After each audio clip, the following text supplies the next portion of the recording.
Hello everyone, welcome to this video. Welcome to LLB वाला। तो guys, आज की ये जो वीडियो है ये बहुत ही ज़्यादा क्रूशियल है, बहुत ही ज़्यादा इंपॉर्टेंट है, क्योंकि इस वीडियो में मैं आपको बताऊंगा एक बहुत ही बड़े स्कैम के बारे में जो आजकल बहुत ही ज़्यादा ट्रेंड में है। क्योंकि ये जो स्कैमर्स है ये समय के साथ नए नए स्कैम्स लेके आते रहते हैं, क्योंकि इनके जो पुराने स्कैम्स होते हैं अगर जनता को उनके बारे में पता चल जाता है तो वो स्कैम उनके कहीं ना कहीं नहीं वर्क कर पाते हैं, तो ये लोग नया लूप होल ढूंढते हैं, फिर ये नए स्कैम के साथ आते हैं। तो आपके लिए बहुत ही ज़्यादा ज़रूरी हो जाता है कि आप भी अपडेटेड रहो ये जो नए नए स्कैम्स आते हैं, और आप बेवकूफ़ ना बन जाओ, नहीं तो ये लोग आपका बैंक अकाउंट साफ करके निकल सकते हैं। तो ऐसा ही कुछ अभी रिसेंट में एक बहुत बड़ा स्कैम निकल के आया है, काफ़ी ज़्यादा न्यूज़ में भी था, और स्कैम का नाम है फेड एक्स कुरियर स्कैम। जी हाँ, फेड एक्स आप नाम जानते ही हो, बहुत ही बड़ी कुरियर सर्विस है, बहुत ही ज़्यादा ये रेप्यूटेड है। और ये जो स्कैमर्स है ये फेड एक्स के नाम पे लोगों के साथ स्कैम कर देते हैं। तो इस वीडियो में इसी पूरे स्कैम के बारे में जानेंगे कि ये स्कैम क्या होता है, ये स्कैमर्स ये स्कैम कैसे करते हैं। लेकिन इसके ऊपर बात करने से पहले मैं आपको बताना चाहूँगा कि अगर आप चैनल के ऊपर नए हो तो आप चैनल को ज़रूर से ज़रूर सब्सक्राइब कर लीजिए, क्योंकि मैं ऐसी वीडियोज़ आपके लिए लेते आता रहता हूँ। आप सिर्फ एलएलबी वाले नाम पे मत जाइएगा। इसका मतलब ये नहीं है कि मैं सिर्फ लॉ के ऊपर वीडियोज़ बनाता हूँ।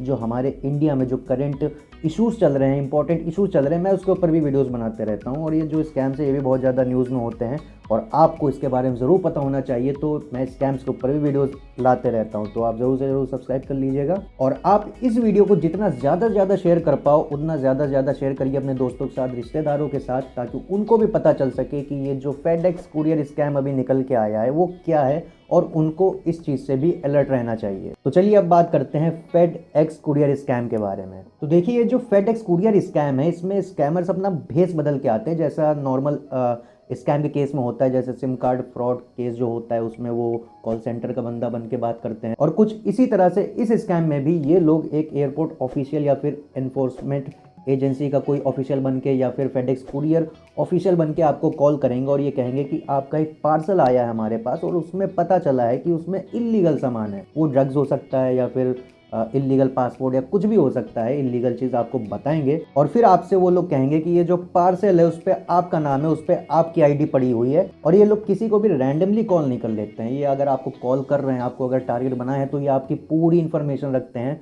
क्योंकि जब आपको कॉल करेंगे तो आप ऐसे रैंडमली उसके ऊपर भरोसा नहीं कर लोगे जब तक वो आपको आपकी डिटेल्स ना बता दे। जब आपको डिटेल्स बताएगा तो आपको लगेगा कि हाँ जेन्युइन बंदा है, कुछ जेन्युइन बात है। तो ऐसे ही कुछ ये लोग करते हैं, आपको आपकी पूरी डिटेल्स बताएंगे, आपको थोड़ा डराएंगे धमकाएंगे और पैसा मांगने की कोशिश करेंगे। अगर आप पैसा दे देते हो तो वो पैसा आपको दोबारा नहीं मिलेगा, और यही वो स्कैम है। ये तो मैंने आपको ब्रीफ में समझा दिया। अब चलिए इसकी डिटेल मतलब और भी डिटेल में इसको समझते हैं। बल्कि ये चीज़ मैं आपको एक केस से समझाता हूँ जो अभी रिसेंटली दिसंबर 15 को हुआ था और काफ़ी ज़्यादा न्यूज़ में था। तो ये केस होता है एक बैंगलोर की जर्नलिस्ट जिनकी एज थी अराउंड 70 ईयर्स, काफ़ी ओल्ड एज थी। तो उनको एक बार व्हाट्सएप ऊपर कॉल आता है, कॉल ये पिक करती हैं और सामने वाला बंदा बोलता है कि मैं फेड एक्स कुरियर सर्विस से बात कर रहा हूँ, हमारे पास एक पार्सल आया है मुंबई एयरपोर्ट पे जो ताइवान को जाना है, और ये जो पार्सल है इस पे आपका नाम पड़ा है, आपका ये आधार नंबर पड़ा है, और जो पार्सल के अंदर सामान रखा हुआ है वो इलीगल सामान रखा हुआ है। और बंदा कहता है कि इसमें 240 ग्राम एमडीएमए है। एमडीएमए आपको बता दूं एक बैंड ड्रग है। इसके अलावा कुछ इलीगल एसबीआई के क्रेडिट कार्ड्स हैं जो कि मुंबई से ताइवान जाना है, और यहाँ पे पार्सल पे आपका नाम मिला है, आपका आधार कार्ड नंबर मिला है। और ये जो बंदा था इतने जेन्युइन तरीके से इनसे जर्नलिस्ट से बात करता है कि इनको थोड़ा डर लगता है, इनको एंजाइटी होती है। फिर वो कुरियर सर्विस वाला कहता है कि आपका केस दर्ज कर लिया गया है मुंबई के अंधेरी पुलिस स्टेशन में, और अब आपकी कॉल को फॉरवर्ड कर दी जा रही है to the narcotics bureau official. और ये जो बंदा था ये इनको काफ़ी अच्छे से मैनिपुलेट कर लेता है, इनको डर लगता है, इनको एंजाइटी होती है। तो ये उस एनसीबी ये जो फेक ऑफिशियल बन के आता है, ये जो स्कैमर, उससे जाके बात करती हैं, और वो ऑफिशियल इनसे कहता है कि भाई आपका ये जो पार्सल मिला है जिसमें ये जो इलीगल सामान मिला है उसके ऊपर मनी लॉन्ड्रिंग का केस बनता है, और अगर आपको इससे बचना है तो आपको एक सिक्योरिटी डिपॉजिट देना पड़ेगा। मतलब एक तरह से वो रिश्वत मांग रहा था। और ये जो जर्नलिस्ट थी ये डरी हुई तो थी, ये अपने बैंक अकाउंट से 1.2 करोड़ रुपीस ट्रांसफर कर देती है स्कैमर के 4 अलग अलग बैंक अकाउंट्स में। फिर इसके बाद क्या होता है, जैसे इनके बैंक से स्कैमर के अकाउंट में पैसे ट्रांसफर हो जाते हैं, स्कैमर छूमंतर हो जाता है वहां से। फिर इनको बाद पता चलता है कि इनके साथ बहुत बड़ा स्कैम हुआ है। फिर इसके बाद जर्नलिस्ट पुलिस स्टेशन पहुंचती हैं, पुलिस वालों के पास एफआईआर दर्ज करवाती हैं under different sections of the information technology act and IPC. लेकिन गाइस तब तक बहुत ज़्यादा देर हो चुकी थी, क्योंकि जब आप पैसा ट्रांसफर कर देते हो तो जो स्कैमर होते हैं उनकी व्यवस्था बहुत टाइट होती है, तो वहाँ से पैसा रिकवर होना काफ़ी ज़्यादा मुश्किल होता है। और एज ऑफ नाउ इनके केस में अभी अराउंड 37 लाख रुपीज़ ही रिकवर हुए हैं आउट ऑफ 1.2 करोड़ रुपीज़। और आगे का पैसा मिलेगा नहीं मिलेगा ये तो अब समय ही बताएगा। और ऐसा नहीं है गाइस कि इनका ये इकलौता केस है, इनके अलावा और भी केसेस हुए हैं।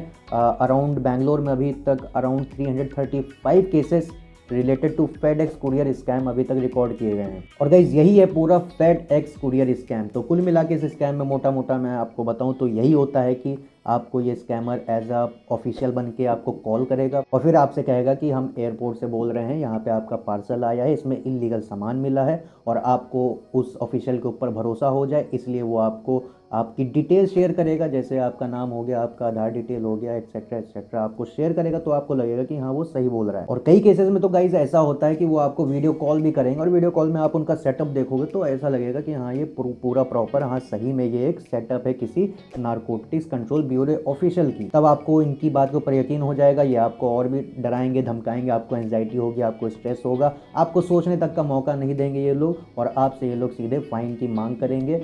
और आप अगर भोले भाले होगे तो आप पैसे दे बैठोगे, जैसे पैसे दे बैठोगे तो वैसे ये लोग छूमंतर हो जाएंगे। फिर आपको बाद में पता चलेगा कि ऐसा तो मतलब कोई इलीगल पार्सल था ही नहीं, आपके साथ स्कैम हो गया है। और गाइस यही है पूरा ये स्कैम। आपको इस स्कैम से बच के रहने की बहुत ज़्यादा ज़रूरत है, क्योंकि अगर आप इस केस में देखो तो ये जो इसमें जो विक्टिम थी एक जर्नलिस्ट थी जो काफ़ी पढ़ी लिखी थी। और जर्नलिस्ट तो आप जानते हो कि ऐसी सारी चीज़ों से ये लोग अवेयर होते हैं, तब भी आप देखो इस केस में ये फंस जाती हैं जाके। और गाइस काफ़ी लोग कहते हैं कि ये जो पढ़े लिखे लोग हैं इनके साथ स्कैम नहीं हो सकता, लेकिन ऐसा नहीं है। पढ़े लिखे लोग भी स्कैम में फंस जाते हैं। और मैं आपको बता दूं इंडिया में कोई मूर्ख नहीं है, बल्कि भोले लोग हैं जो ईजिली मैनिपुलेट हो जाते हैं। और मैनिपुलेशन में ये स्कैमर्स बहुत ज़्यादा माहिर होते हैं, तो आपको इसी मैनिपुलेशन से बच के रहना है। और यही है गाइस पूरा ये फेड एक्स कुरियर स्कैम, तो इससे भी बच के रहिएगा। बाकी मैं ऐसे स्कैम रिलेटेड वीडियोस लाते रहता हूं अगर मुझे कोई भी नया स्कैम सुनने में आता है। तो आपको भी अगर वेल अपडेटेड रहना है तो आप चैनल को सब्सक्राइब कर लीजिएगा। बाकी मिलते हैं अपने नेक्स्ट वीडियो में, तब तक के लिए जय हिंद, जय भारत, स्टे सेफ, जय हिंद।